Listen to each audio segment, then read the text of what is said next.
Trini Martínez me pregunta, ¿qué opinión tienes de las detenciones de un supuesto golpe de Estado en Alemania? Porque no es supuesto, parece que no es un supuesto golpe de Estado, sino que efectivamente un grupo de la ultraderecha estaba organizándose con vistas a hacer una toma violenta del poder. Más que un golpe de Estado, sería una rebelión, porque el golpe de Estado viene siempre de dentro del Estado, no es un golpe de Estado no se da desde fuera, lo que se hace es una toma violenta del poder, y es lo que al parecer se estaban planteando. Y yo no opino nada al respecto, opino que qué bueno que la policía alemana los pilló, pero sobre todo sigo viéndolo como uno de los muchos signos y síntomas del envalentonamiento de la ultraderecha.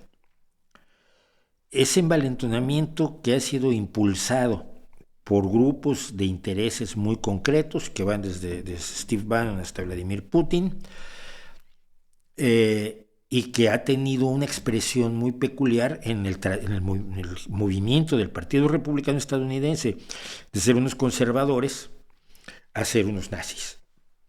No digo que todo el Partido Republicano sea nazi, por supuesto que no, ni mucho menos, afortunadamente, sino la situación sería otra.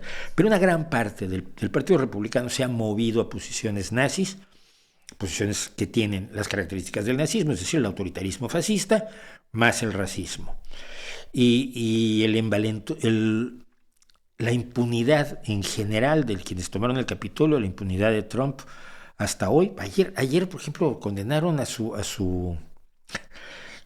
la organización Trump por 17 cargos de defraudación de distintos tipos, entre otras, darle bonificaciones escondidas a sus funcionarios, a sus directivos. Entonces les daban coches y pisos para que vivieran, departamentos gratis para que vivieran, pero no lo declaraban. 17 acusaciones fueron declarados culpables de la organización Trump por los 17. ¿Creen ustedes que le va a pasar algo a Donald Trump? No, porque aquí la responsable es la empresa.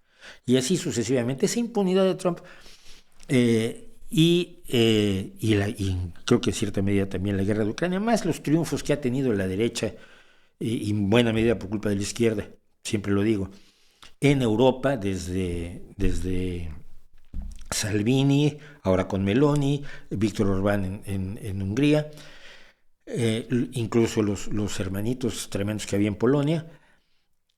Está envalentonada la ultraderecha, y creo que es lo que se puede ver en el movimiento en Alemania, en este grupo de personas, 30, 40, 50, que de pronto se plantean la toma violenta del poder. Hemos dejado que la ultraderecha se legitime, y no se puede legitimar a quienes buscan la violencia, a quienes buscan el odio, a quienes buscan la destrucción de lo que tienes bueno por sus ideas. Vale para todos lados, ¿eh?